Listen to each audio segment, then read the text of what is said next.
Welcome back, guys. We're here at the LCK 2020. We just got done with game number 1 of T1 up against KT. It was a long, drawn-out one that KT was actually able to slowly come to the victory on. And that leaves us scratching our heads, coming into this one. We looked at the draft, we look at the teams that are playing, and we say, oh, looks like T1 should be favored. They should take game number 1.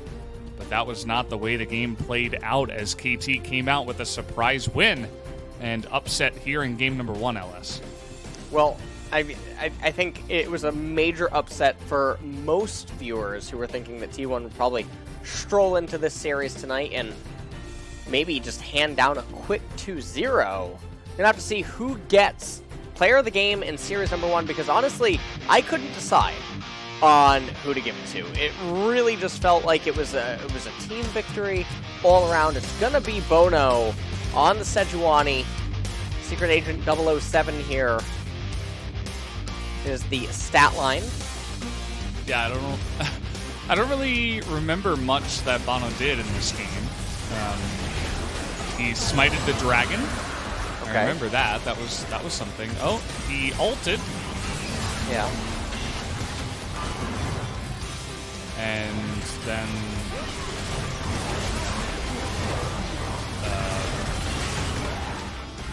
and then he got ulted, and then wait, take it away, LS.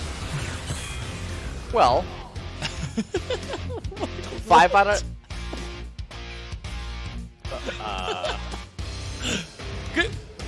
good vote, guys. Good, yeah, I very much applaud.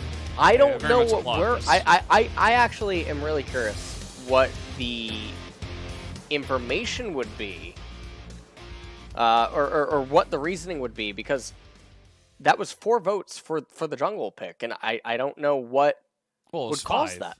Well, it was 5, right? But the entire Korean cast voted for jungle, so I am really curious of what the reasoning would be, because I can't. I thought that would be one of those votes where it's like it's 1 by 3. You know what I mean? Like where there's a tiebreaker. That's what I was really anticipating going into the player of the game vote. Like solidarity. Like everybody on the Korean analyst side. Yeah. They all saw something that perhaps we didn't, and the highlights didn't exactly help their case. So I would love to pick their brains and ask them why, but of course we're here doing the remote broadcasts, and we're not exactly going to know why. And either way, as we said, I mean, it was so hard to pick a player of the game for that game, so I do understand why it's a little bit nonsensical. And at the end of the day, it was the win as a team for KT that did come through. As we are already into pick ban here, KT, they like themselves some misfortune for aiming, and they will pick that up first. Yeah.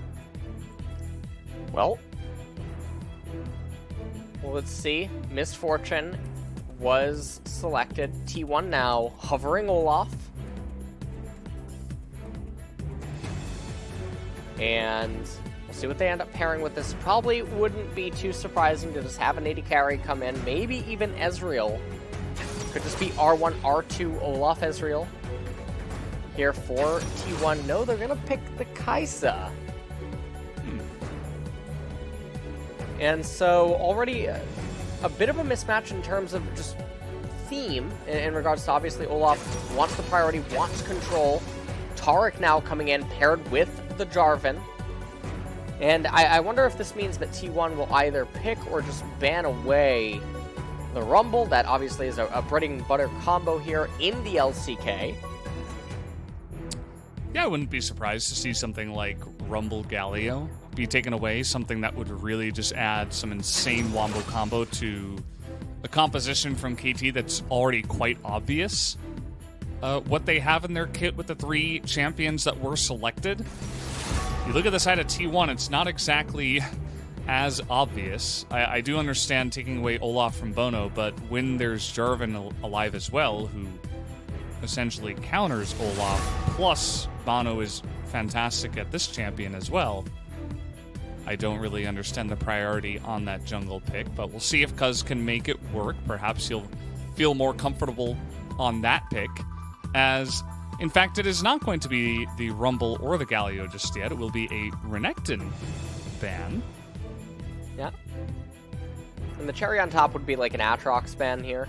That would be... Yeah, I don't... That would be the... Take it away. No, take it away, please. Take it away, Ellis. Or Valdez. Take it away, Atlas. Let's get him in here. Oh, man. Take it away, Ejin. All right, well... Pepe as a Kali now is going to get banned away here.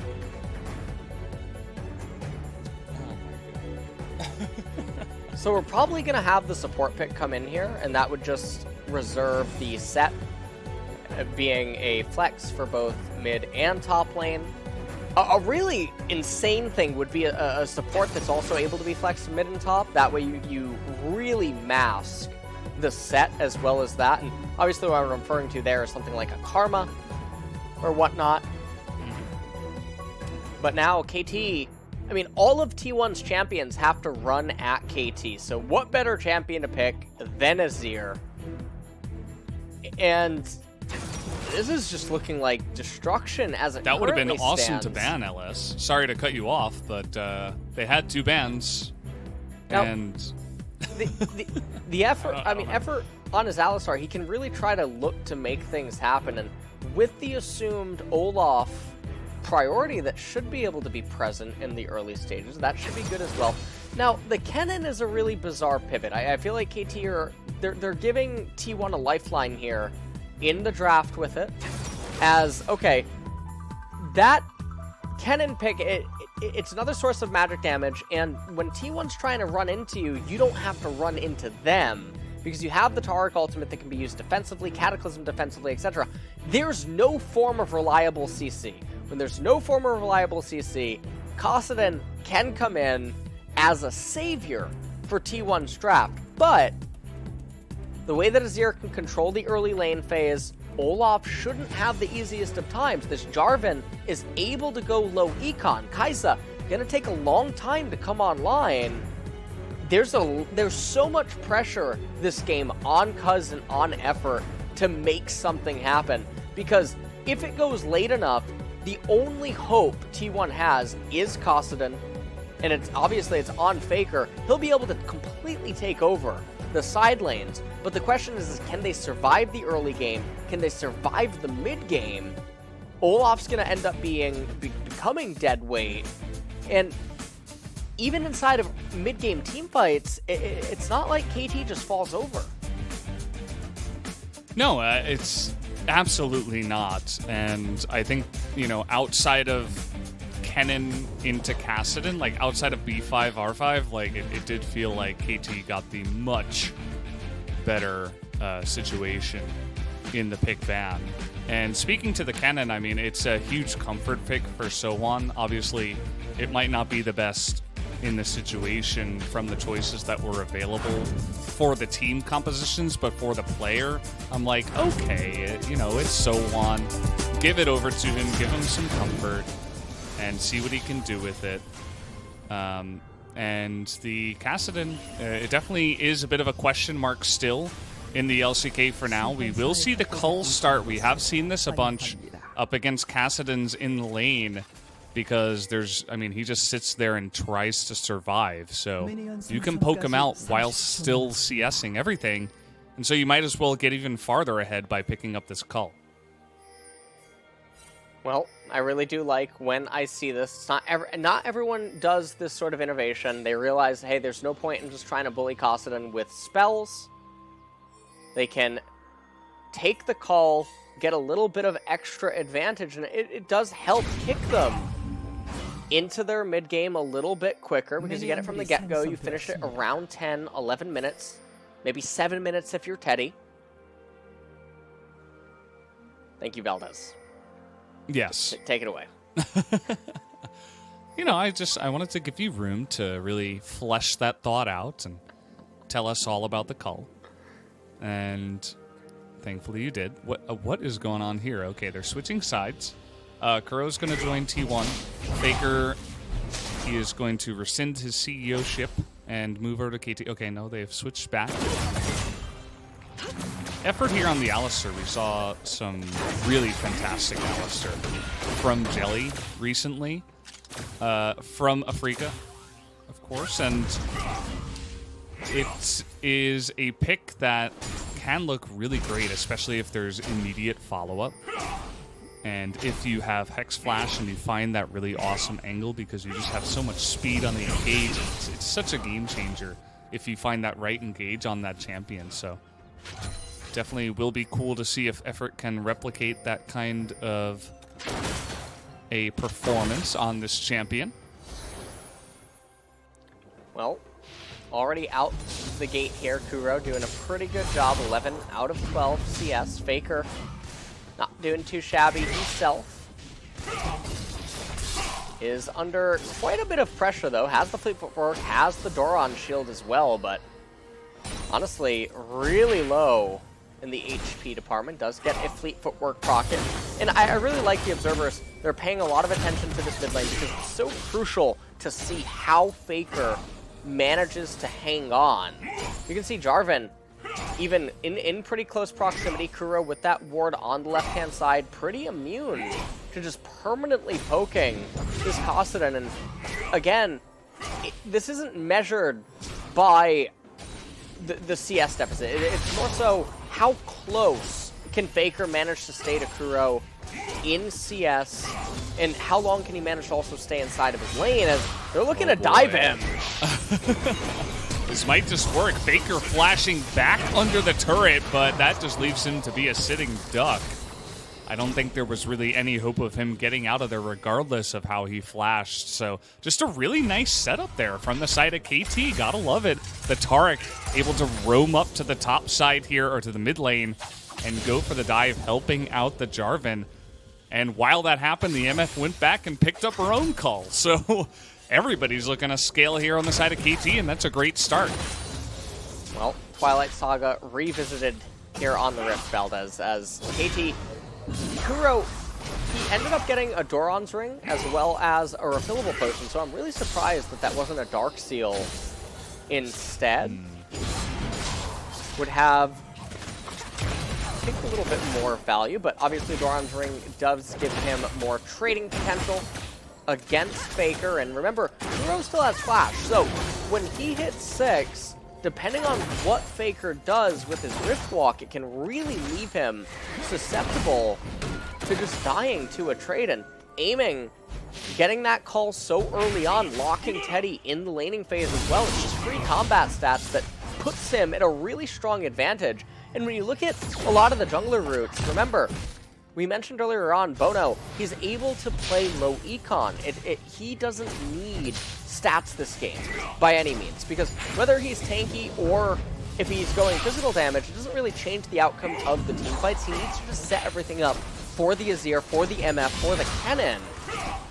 And Cloud Dragon being the first one of the game is pretty fantastic because it guarantees that we should have exciting dragons on our hands in this series. Faker doing a pretty good job at hanging on. I do find it a bit baffling that Kuro doesn't ever try to pull the wave and try to abuse his flash advantage as well as the range advantage. And just a quick highlight, Faker, I think with actually a pretty nice decision. He tries to flash down, trying to play a mind game, because if Taric and Jarvan try to follow and they blunder, it ends up actually working out for him pretty well.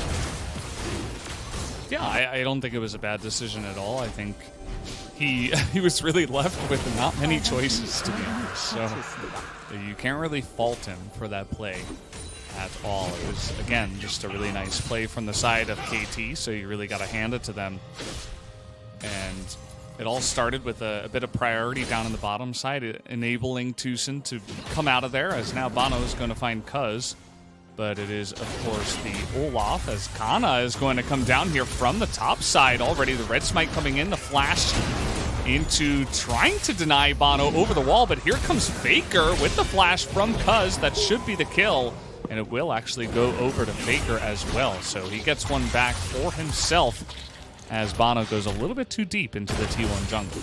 Yeah, he goes too far, ends up getting caught Kana was there to end up meeting him. And Faker getting a kill is a really big deal. Azir only does have that assist, and Kuro hasn't done the best of job, especially given the advantage that he was gifted so early on and the dynamics of the matchup. And it's mostly in part all because he keeps shoving in that mid lane, never bothering to try to pull it, despite Faker not having the flash, despite the ranged advantage, and the fact that he would have been much stronger in the sustain war given his items. So really interesting play by him. As you can see, Effort hanging around mid lane, perhaps looking to see if Kuro is still here. Kuro does not have teleport available, and this means they get the crash on the wave. This is really, really big. It can be a turret plate going over to Faker. He got all of the minions on this wave.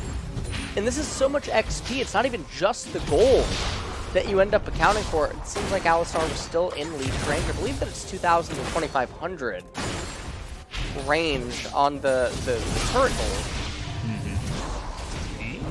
No, he's not quite going to pick up the second plate there. But you're absolutely right. This is just so much free extra gold that Faker is able to pick up here on the Kassadin in the early game that he could have potentially been denied. It's definitely a big leap forward, a big jump that he needed after the early gank there in the mid lane to allow him to go ahead, pick up that Rat of Ages a little bit faster than some other Kassadins we have seen here in the LCK. KT going to respond with, yes, okay, you got some wins there in the mid lane, but we are going to use our advantage here to go and take down Shelly right at 8 minutes. And it doesn't really look like T1 can do much to contest that objective. Well, bit of posturing, 2 minutes until Infernal Dragon. Faker gonna manage to pick up the second turret plate now here.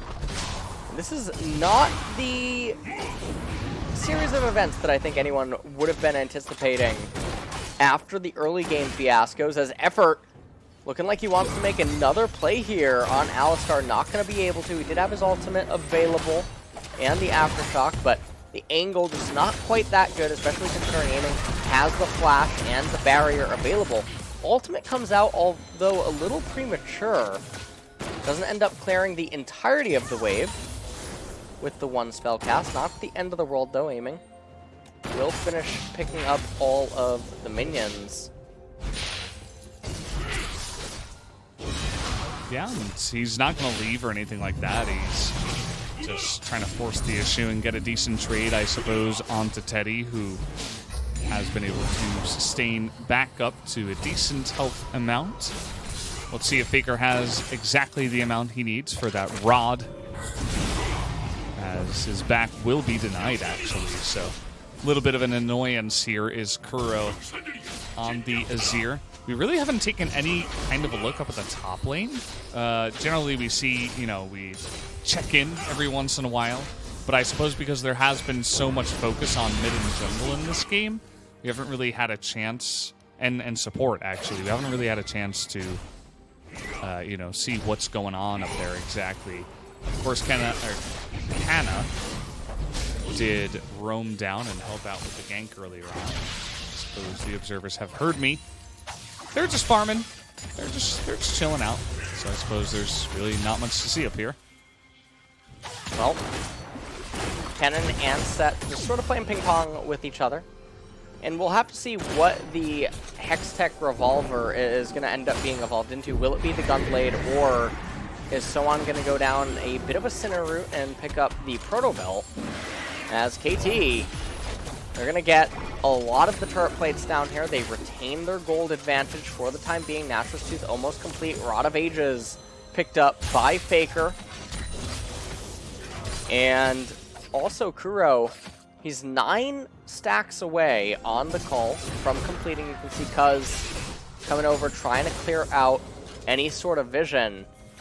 And KT now, they really want to make sure that they can get this Infernal Dragon. It's so important for them to get it away from T1. If T1 end up picking up this and then they roll something like an Ocean Dragon, that's really scary, because that's a 22-minute, 23-minute potential Ocean Soul that could be picked up, but it looks like KT, they don't want to commit to it too hard. And we're just going to continue to keep having the song and dance. Kuro has teleport available, 1 call stack away. Didn't manage to get that minion. Yeah, he didn't, but the MF did. Aiming did finish his call down in the bottom lane, so he's going to hold on to that for now, but does finish it off. And that's just going to be that little bit of oomph to help push forward KT here right before some of these fights, give them that little bit of extra gold to help out there. You see a bit of a trade up in the top side, so on. He'll have his turn to just chase him down, and yep, see there, he'll be able to get a nice chunk of damage down onto Kana at the same time. So not the biggest deal in the world. And it's really going to be up to those 2 top laners and their teleports, I think, because outside of them just, you know, playing real ping pong with the lanes and themselves, it's just going to be up to how they engage the enemy other 4 team members, and if they can actually make an effective engage happen. Interestingly, Kuro's actually ahead of Faker on XP. As it does currently stand, Nashor's Tooth was finally purchased. And now there's going to be probably a lot of posturing around this dragon. It is going to be the Proto Belt on So On. And I wonder if this is because he values getting this item completion before this team fight would end up breaking out, get the most bang for his buck. Faker does recall, picks up a tier. And T1 are just getting in little... Interesting. I've got my hand on my chin right now. Okay. Really trying to think this one out. And unfortunately, so Mountain Dragon is actually, it's really good for T1 because of the way that some of their champions are going to end up itemizing. But on the flip side for KT, it's not the biggest. Set obviously comes in, he deals true damage. Olaf, a lot of his damage does come from his true damage swing. So it does hurt Kai'Sa. If KT can end up getting into a position to start stacking some of those Mountain Dragons, another champion that will end up hurting is also Kassadin, unless he ends up going for the Void Staff third or something. It can really make it so that he can't brawl with some of the champions on the side of KT if they're just going to end up being too tanky, because they will pick up magic resistance later on down the road. But all eyes now need to be on that Mountain Drake. It's going to come up in 4 minutes. We are in an extreme lull state right now. Whoa. In terms of a telecom war that we have right now, this feels like AOL dial-up. Yeah, we are just crawling along here. It does seem. It's definitely a little bit less action than we did have in our first series, that's for sure. We do have the Alistair really trying to get on in there. The Cosmic Radiance not coming down just yet. And the TP from So On, we were talking about this being so key. The big-time Cataclysm with the double man slicing Maelstrom is going to be enough, as also the Olaf goes down here, a 3-for-1 in favor of KT. And now, with the Herald, they'll look to push even more. Yeah, they're going to raise the mid-tier 1 turret. They should be able to get another charge off onto the mid-tier 2, taking some of the damage, but Shirley is here. And you can see that they're finding Faker. They're trying to locate him. He is level 11 with blue buff. This is a pretty good time, but... Oh, Kuro has to be a little careful. Has the Sun turret. Superflex is going to delete the Taric. So, Tushin with very uncharacteristic mistake. And at the end of this will mean, though, that KT is up about 3,500. Yeah, As it does currently stand. Tucson didn't really need to get in there and auto the turret. It did help them take it out, but we are going to break down this replay. As you can see, T1 really wanted to get in there, but it just totally broke down. Faker teleported in initially, Riftwalk over, having to try to get on to So On, and just a really good Cataclysm slicing Maelstrom, as well as the Taric ultimate, and Cuz just barely managed to bring down the Kennen right there and save that. If that didn't end up happening, there would be more losses on the map. Kennen would be able to recall, get somewhere else, and as you already mentioned, Tushin never needed to die here. And then Faker did manage to stun some of the recalls on the side of KT. They're not out of this game, though. Remember, the Infernal Dragon is giving some amplification to T1's stats on their champions. Kassadin still has yet to really come online, but in 1:30, that Mountain Dragon is going to come up, and it's really looking like it's going to go KT's way, and that's pretty scary if you are a T1 fan. And it looks like Azir maybe even willing to build Banshee's Veil's second item. That would be very problematic. And remember, the other champion that gets hit a lot by this is the Kai'Sa. Yeah, Kassadin, Kai'Sa, father-daughter. They're both going to be really unhappy with the Mountain Drake especially. And especially stacking Mountain Drakes. Aiming and Kuro, quite strong, the two of them. Kuro doesn't have the most farm. Did pick up 3 assists, but really the 1-0 and 2, 191 CS. Misfortune is the scariest part of this comp for me. Her bullet time from aiming was right on point, of course, set up perfectly by Bono to allow that to happen. So just really stacking up the carries right now is the KT jungler. Gotta hand it to him, as nobody's down here in the bottom lane. TP has to be used by Kuro just to stop the lane from being pushed in and giving away the turret for free. So one gets his recall canceled. That's actually kind of big, although Faker himself without teleport, as KT not going to be able to get this Scuttle Crab either. And Faker is missing a lot of AP right now. He doesn't have the Archangels, so all of his mana still waiting to be registered and turned into ability power. That is going to be something that he is stuck on for this upcoming team fight. Hold on. Okay, that's one way to do it, but the Cosmic Radiance saves him over the wall. Faker desperately trying to get in there now. He's going to eat a full bullet time, and now it's Sohan able to lock down Hana. You can see they're just slowly able to fight front to back. Everybody else on the side of T1 were just running away. That was really nice. Taric, Dazzle with Kuro shuffle straight into the front line. Had to blow Ragnarok just to get away from that one. And little by little, they're chipping away at T1 once again. Just slowly but surely. Very clean play from KT. They give another kill to their carry in the Misfortune, and they're going to pick up this first Mountain Drake, which is really the beginning of the problems for T1. Jarvan, I mean, he just got, I believe he just got 6 armor and 4 MR from that, so not the worst of stats, and that's just Mountain Drake #1. We take a look at this. Everett's intentions here are really good. He headbutts him into the set takes him over the cliff, but Cosmic Radiance comes out, Faker going in, and I don't know what he's thinking. There's no way he's ever going to deal damage there on the He's not big enough yet for that kind of a play to be meaningful. They turn it around, they get a kill onto set. Ragnarok ends up being cast by the Olaf right there, and so Kuro, we're a bit trigger happy at that moment.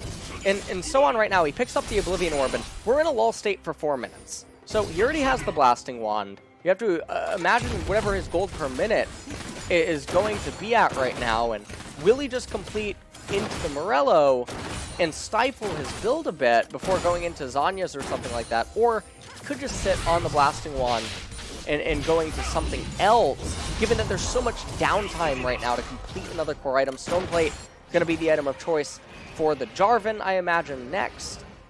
And we're still waiting to see what Azir is going to do with this Fiendish Codex. He's been on the map for, I think, 6 minutes without recalling for any item purchases. So hard to imagine that wouldn't just be a Banshee's Veil. I don't know what else he wouldn't value as recipe items off of a recall. Faker, not sure how close he is to the Seraph's Embrace. He does have the Archangels now, but with the Merc Treads, he is missing some penetration that maybe some other Kassadin builds would have with the Sork 10 boots, and that can become a problem later on if these Mountain Drakes keep getting stacked up by KT. TP coming in. You can see T1 really want to collapse on into this one. They might just find Tucson, but the Cosmic Radiance once again. And actually, it's Sohan who's in the most trouble on the right side. Tucson also going to go down with Kuro nowhere to be found, and just KT out of position. T1 immediately able to get in there and take advantage of that. Picking up a couple of kills. One step at a time will be the name of the game here for T1. Yeah. They get some kills under their belt. They only have to utilize a teleport to end up doing it. So it's a nice victory for them. Also, the death time is you have to factor in all of the missed CS and XP and gold that is just going to end up going by the wayside. Set now down there in the bot lane. Also credit to Kana. He built the Trinity Force on Set. As we take a look at this, why are Aiming and Tushin where they are on the map? There's no dragon coming up anytime soon. You see the waves up in top, and T1 are basically asking them the same thing. Why are you guys here? Quickly collapsing on them, getting the kills. And now as it resumes back into live, T1 still locked at about a 3,000 gold deficit. Morello was picked up on Kennen. Stoneplate on the Darwin, and it was the Banshee's Veil on Kuro that was picked up second. Still no Muramana yet for the Kaisa. Bloodthirster probably almost complete for Aiming, and this next dragon fight is still really scary. Yeah, I mean, it could go either way. It really depends on how the fight is engaged here. You do see that Faker is on 2.5 items. He's level 14. He's getting closer to that breaking point of level 16 that we love to talk about. And he's having a fun time up against magic damage. Doesn't really look like he takes all that much for now, so mostly safe against Azir and Kennen. Obviously, very squishy when it does come to the armor side of things here, so maybe Aiming can just pop him like the last team fight if he decides to get too frisky. As now, it seems like KT just say, well, we haven't taken down this turret, let's prepare for this. They're very far away from the Mountain Drake, though, so I'm not sure exactly how they're going to roll over and go into that one. Looks like for now, they're just going to push into the top side. The Sun Turret is going to come down here. You see Cuz is seen over the wall. Ragnarok has to be used, and now he's trapped inside that, forced to flash away. His Faker just, you know, he's just going back. Not much that he could do in that sense.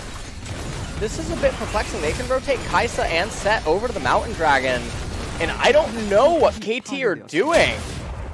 They're prioritizing top tier 2, and I really like this response right now. Out of T1, they're moving to Mountain. They're trying to capitalize on this, and it looks like KT with, I don't even know what kind of a response this is. They're trying to go for a Baron steal.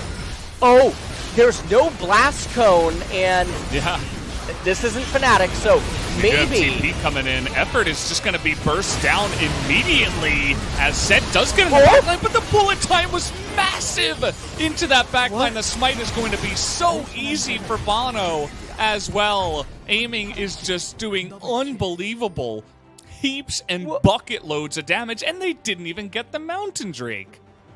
So I thought T1 would just trade the Baron for the Mountain and then try to hold off any sort of a siege and whatnot, given all the outer turrets were already down. Effort goes in a little bit prematurely. You can see Faker and Cuz, they weren't even in position to try to do anything. So if Cuz goes in, tries to go for the steal, Faker shoves out mid lane or something like that, he falls back and does it. Set goes to bottom, kills that wave too, and then someone bounces top, pushes out the wave. You're essentially fighting against about 2 minutes worth of Baron. Given that there's no outer turrets remaining, you're not hemorrhaging that much in the gold department. Maybe you lose an inhibitor, but you brought the game to Soul Point, and that would be a really big window for T1, because the game was still early enough for them to hang on, and I thought that's the play that they were going to go for, and I thought it was really intelligent. Moving the Kaisa down with the Set, capture the Mountain, move the Kaisa back to mid, and then have the Kosadin go with the Olaf, maybe try to steal if you can with Effort before bouncing the Kosadin back top lane. Didn't end up happening. They gave over so many kills, and the Baron, it's going to be really rough. Faker, though, clapping back with a kill onto Sohan is really big here.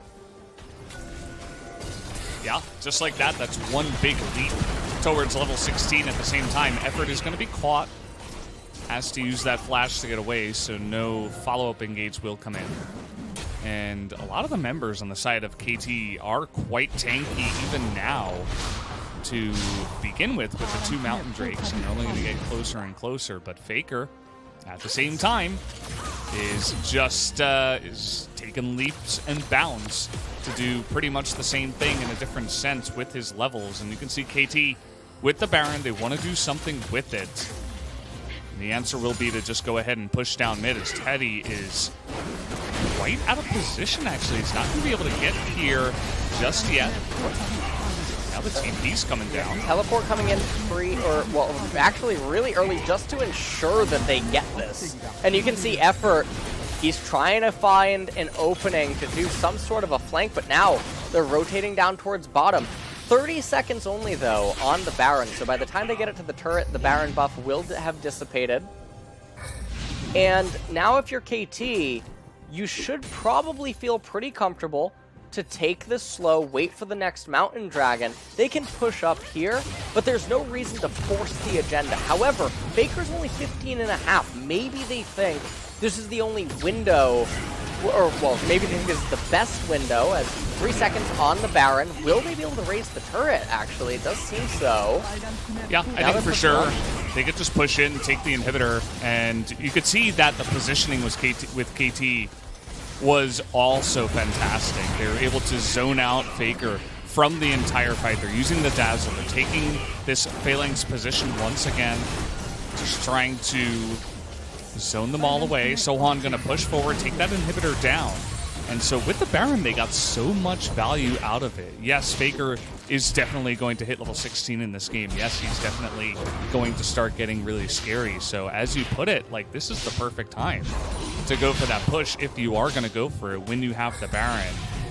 And so they're able to pull it off, take a nice big chunk out of the T1 base, as the observers, he knows what we're all looking at as well. Yeah. Waiting on that timer, you can see the XP bar down there in the bottom left. So he did for a second. He is very close to level 16. And it does look like,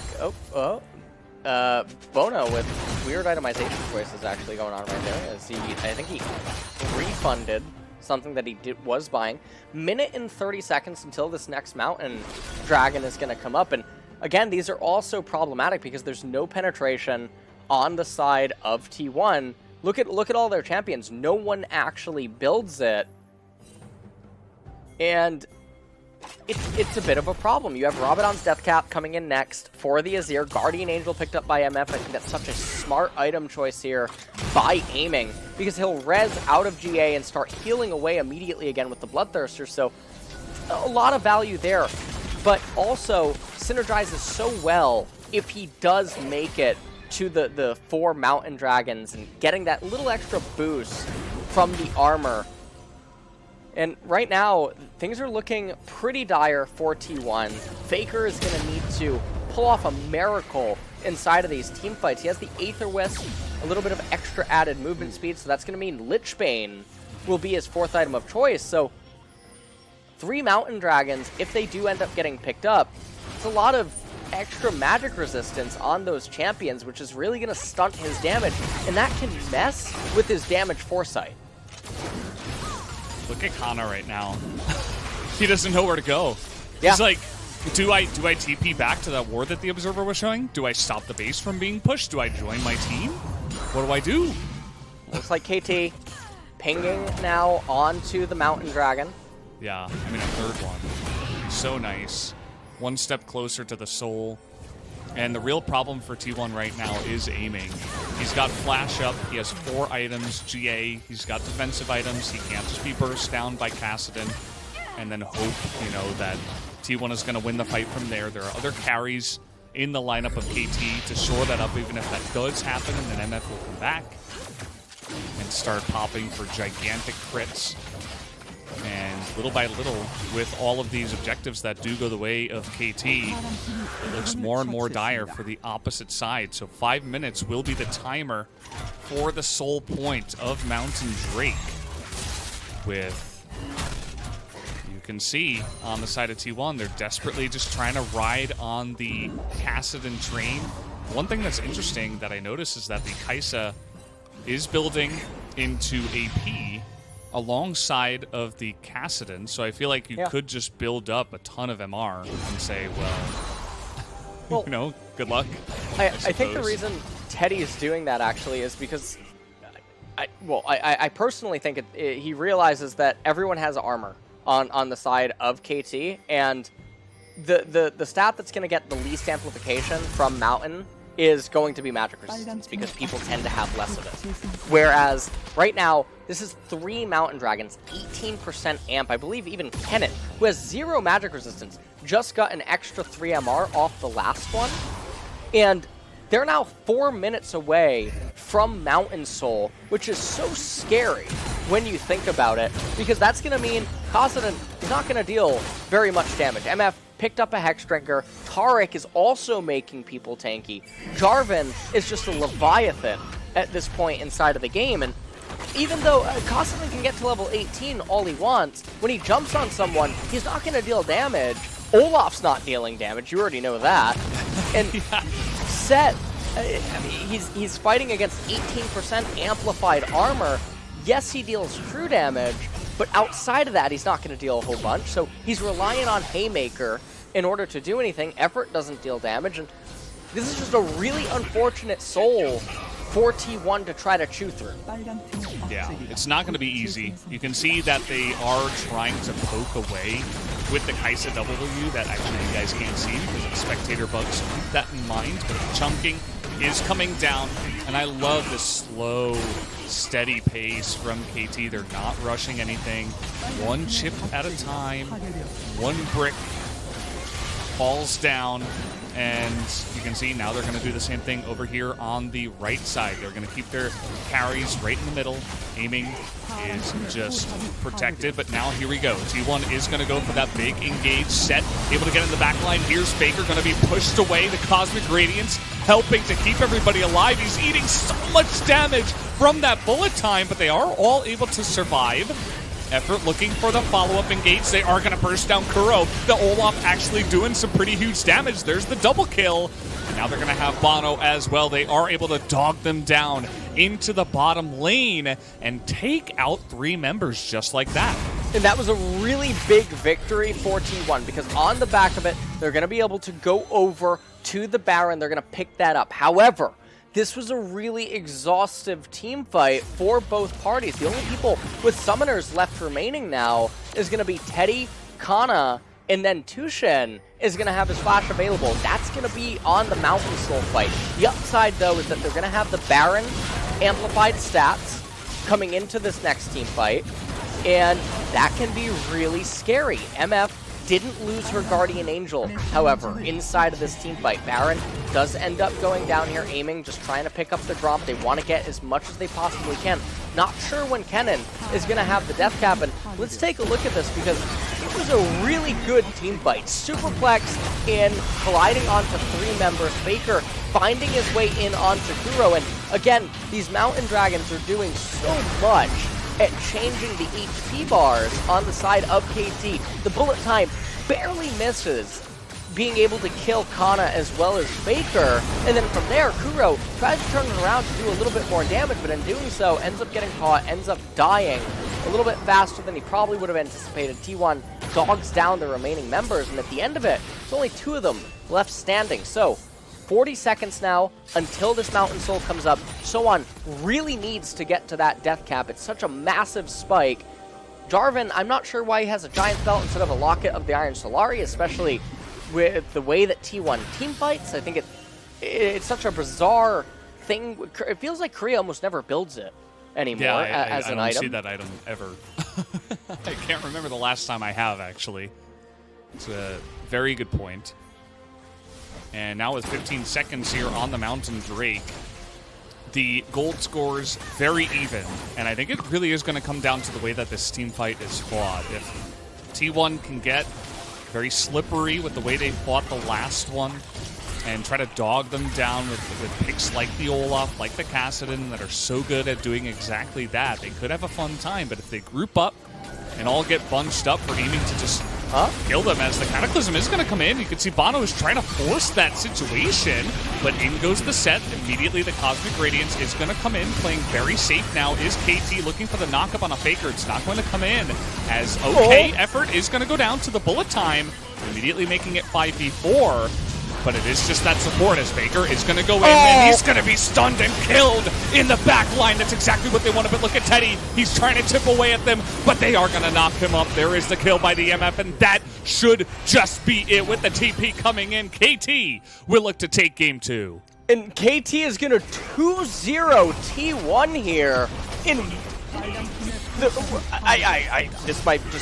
This is a huge upset.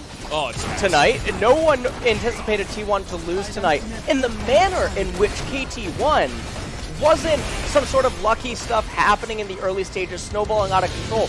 They were really slow and methodical with all of their play through and through. And T1 just dropped the ball. Obviously, in game number 2, much more susceptible draft. It all came up to Kassadin. The Mountain Dragons also really helping KT in game number 2 at several points, but really T1 just blundering at a lot of different points in that game, and KT not doing that.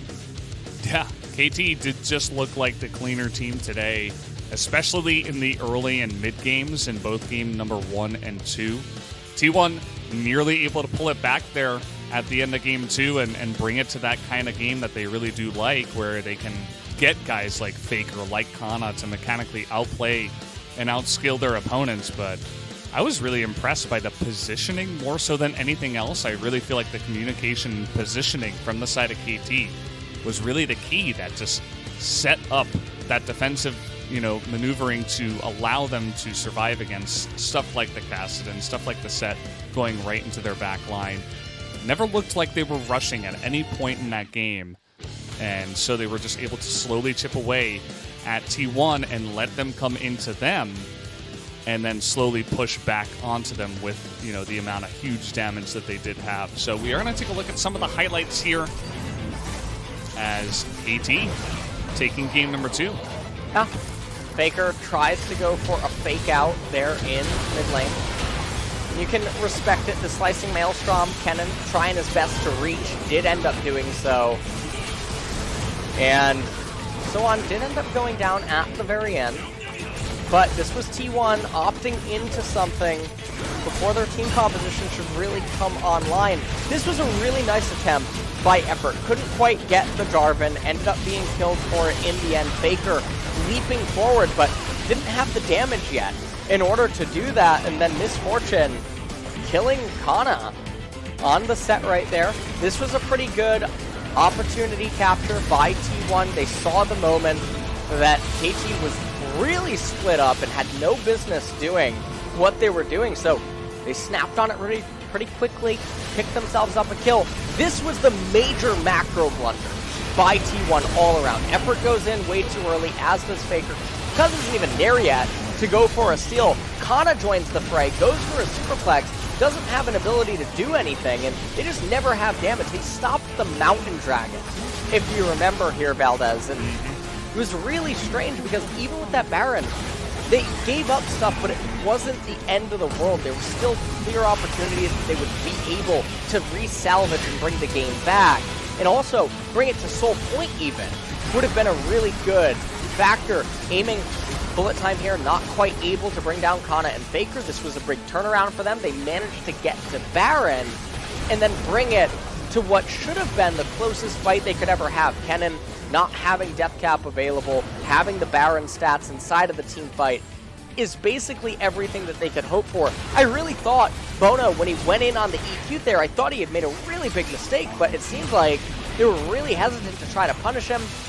Cosmic Radiance came out. You can see Faker trying to go in, doing something to Kuro. He's looking for an opening. Aiming stands his ground, kills the cow, and then Soan just goes forward. Take a look at Faker. He jumps in.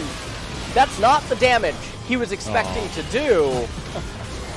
And the Kennen is so unnaturally tanky. I'm not 100% certain that Kennen would die maybe without Mountain Drakes, but still, it's something that's factoring into it. 알리 우리 알리부터 볼게. 알리부터 아래 Gaming just Same. keeps saying Alistar. There's a good below. 아 이거 천천히 봐줘 센터부터. 안내 빼고. Set first. 카서링. 한번 빼. 알리 잡았어 I got Alistar. 다리 잡아. 이거 준영이 형 준영 빠지고 그만해. 바텀 텔 준영이 형 나이스. Same teleport bottom. 하이사. 앞에부터 카이사. 나이스 와 잘했다 They're all Wow, clapping, good job, guys. giving themselves a round of applause. And honestly, they should. You know, we talked about how this was an upset. This was not what we expected just looking at the cards here coming into the game. T1 was absolutely the favorite coming into this one, but KT were able to shut them down. Huge amounts of damage coming from the mid and bottom lanes here. And even so on, able to stun Faker up there right at the end. I feel like his Kennen, as you mentioned, it's not necessarily the best champion in that situation, but I think he's got a really good grasp on that champion and does prove that he's able to play it in certain situations where maybe it wouldn't necessarily be the best champion on paper. And yeah, I'm curious to see who does pick up the player of the game as well, because it did again feel like kind of one of those team victories. Perhaps Aiming is the one that you and I did vote for because he was just extremely clean on the MF. You can see 0 deaths here, always in the right position. And I almost voted for Bono. I feel like even though there was that kind of half blunder there in the last team fight, he did set up a lot of the team fights, so shout out to Bono as well. But Aiming was just a little bit more consistent, I'd say, throughout the entirety of the game, which is why I did eventually give him my vote. Well, T1 definitely very rocky in their last couple of series. As Aiming, again, I mean, doing really well on KT. You know, we mentioned at the very start of this series that Aiming would be one of the driving factors. And he came in today going up against Teddy. He did a really good job. And now at the player of the game standings, he's at the top with 1,000 unanimous 9 out of 9 vote score. And I mean, I would have been surprised if anyone voted for someone else that maybe, like you said, wasn't actually Bono. But it ended up being unanimous. Maybe the support, but either way, guys, I'm going to hand it over to Ji-sun. She will help translate the interview. Thank you very much, guys. This is Season with the River Translation, and we'll be having a talk with Bono and Aiming, picking a POG for today's match. How do you feel, guys? This time, we were on a losing streak, but we managed to get a win, so it's a big relief. And with this victory, we want to bounce back, and we will be able to play with confidence. Yeah, I mean, first of all, feels nice to stop the losing streak. And in addition to that, it is extra happy that we were able to take down a strong team, T1 in LCK. Yeah, I mean, no matter whether it's SKT or T1, KT always have been struggling throughout the LCK history, but this time around it was different. So what was the mindset going into today's series? Bono? Well, today our head coach told us that regardless of the results, he just wanted us to, he told us some of the points that he wants us to play. So we focused on those points, and that was the way we were able to take down T1. Can you be more specific about those points? Just a little bit. I mean, because Hirai told you guys, like, extra advice to focus on those points. Are we allowed to talk about it? It was about our strategy. Well, then, you guys are on a 2-match losing streak, so there weren't a lot of expectation around KT Rolster, especially because you guys were not showing the best form in the last series. But thanks to the Hirai's advice and feedbacks, I guess you guys were able to come back to form, right? 네, 맞는 것 같아요. Yeah, I think it's 감독님께서 true. 그냥 Our head 말씀하신 coach 것만 told us some of the 들어가면 points and we kind of stick to those advice, so we were able to improve. 그러니까 이거 물어볼 수도 없고 하지만 그게 없으면 참. This is really tricky to 가장 중요한 ask, 거는 but I guess 팀의 어떤 those 그 points 전력을 were 보존하는 really 거니까. crucial 네, to improve your performance. 1세트. So game number one, 오브젝트를 싹 떠먹으면서 well, it was all about macro. You guys got all the objectives and you guys were playing around macro rather than fights. Was that the jungler's call? 1세트 보내줬는데 1세트 운영 풀어가는데 그 So 수비도 who 선수 was 본인이 the key 골이라든가 player 이런 that 부분에 lead 있어서요. the macro of KT Rolster? 일단 저희 라이너들이 되게 Well, 정보를 많이 our 주는 laners 편이고 gave a lot of information throughout the game, 저랑 종욱이랑 and 그 then 라이너를 다 me 같이 and 생각해서 Tusin, 움직이는 것 같아요. we thought all the 주고받고. information about the laners, so we were having a lot of communication and we were leading the game. 잘 먹는 팀이에요. 딱 떠 있을 때 그걸 치는 팀이고. 아 그렇군요. 굉장히 커뮤니케이션이 잘 되는 Yeah, 팀 같습니다. KT 아 참 그리고 is 그 well 투시가 known 시험 for 아직 very good 있습니까? communication, and 옆에 I want to 있는데 ask whether 깨끗하게 Tusin is still growing out the 그것도 beard. 물어봐야 되는 거예요? 그것도 물어봐야 되는 거예요? 기억이 안 나요. 몰라요? 투시 와. 네, 이거 형이 머리에 있어요 지금. Aren't you with Tusin right now?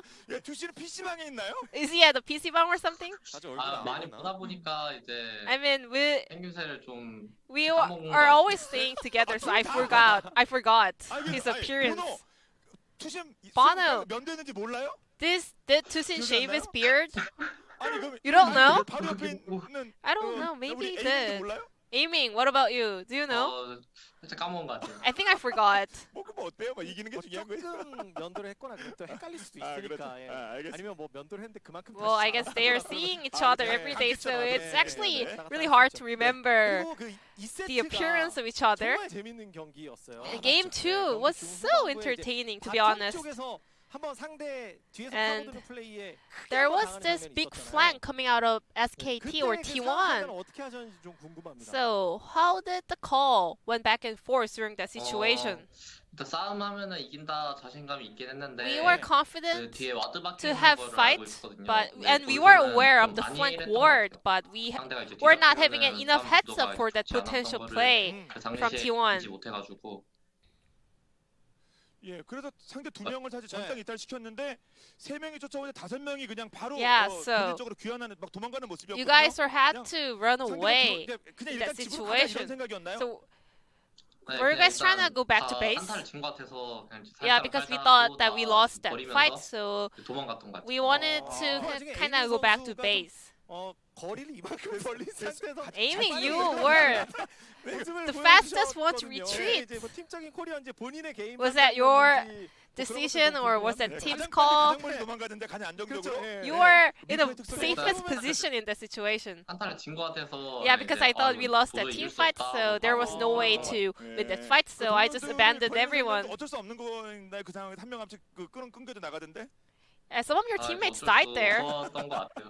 Yeah, but there was no way out. 결국 또 이겼으니까. 아 맞죠 맞죠. 그런 그러니까 Well, 판단을 anyways, 통해서 KT 살아남아갖고 이겼으니까. got the 예. victory in the 그리고 end. 지난번 인터뷰 때 정말 패기 있게 저거 And 좋았는데 Aiming, 어떤 원딜이 와도 내가 뭐 최고의 뭐 you 이집뿐만 said 아니라 내가 you 더 잡을 수 are 있는 좋은 모습 보였다. 근데 그 good at 이후에 좀 every 안타깝게 champion compared to other LCK 뭐 players 제트와 요즘 in terms of 하이브리드에게 bot lane. 팀이 졌습니다. 본인이 문제가 아니라 아쉽게 So 표현해서 even though 이거 좀 쉽지 KT 않겠는데 did 오늘 fall to 테디를 APK 다 or 잡아냈습니다. DRX, but 그럼 this 이제 time around 아직까지 you guys 자신감, took down T1, 유지하고 especially 있으니까 Teddy. 원딜에서 So 어떤 do 모습을 you 보여주고 싶습니까? still have the same 원딜 amount of 선수도 뭐, confidence as an AD carry player? 당시 저희 팀이 다 자신감이 있어가지고 Well, at that 좀 time, 2연패를 all of our 당시에는 players 좀 were having a lot 오만했던 of 것 같아요. confidence, 그래서 so 이제 maybe we were 다시 too 초심으로 돌아가자 maybe 하고 bossy at that 그랬던 point. 것 같은데 이제 So we wanted to go 원딜은 back to 이제 the 테디 our 선수를 initial 이기니까 thoughts, 다시 but 전 since 자신감을 부여되지 않나. I took down Teddy this time around, maybe I can recover my confidence here. 중요한 생각이 들고 자 이제 포시즌이 코앞에 있습니다. 남은 You guys 경기와 are so close to 경기가 making 샌박, it into 그리고 that 젠지입니다. postseason. 젠지전 그리고 본인들이 일단 Genji, 피오까지 Sandbox, 가야 될 some 텐데 of the teams are 각오하면서 still 부탁드릴게요. 먼저 on your 번호부터 schedule, so how are you guys gonna prepare for the series? 이번에 연승하다가 다시 연패를 겪게 됐는데 Yeah, 오늘 we 되게 이겨서 dropped our 되게 winning streak and we 여러모로 went 팀에 back to 많이 도움이 losing 된것 streak, 같고 but 앞으로 남은 경기도 with 열심히 this 노력해서 victory we were able to come 이기도록 back and we 하겠습니다. learned a lot, so we will try to keep our hard work and 일단 연패 improve our 깨가지고 performance. 저희가 다시 좀 분위기를 탈 수 있는 Yeah, I think we got back to the 좀 시작이 momentum 된것 since 같아서 we 일단 기분이 좋고 Stop the losing 이제 streaks. It feels really 응원해주시는 nice. 팬들 모두 And 다 감사합니다. I want to say thank you to all the fans who has been supporting us. So this will be the end of the interview with Bono and Aiming from KT Rolster, and I'm gonna pass it back to our casters. Take it away. 자, 이렇게.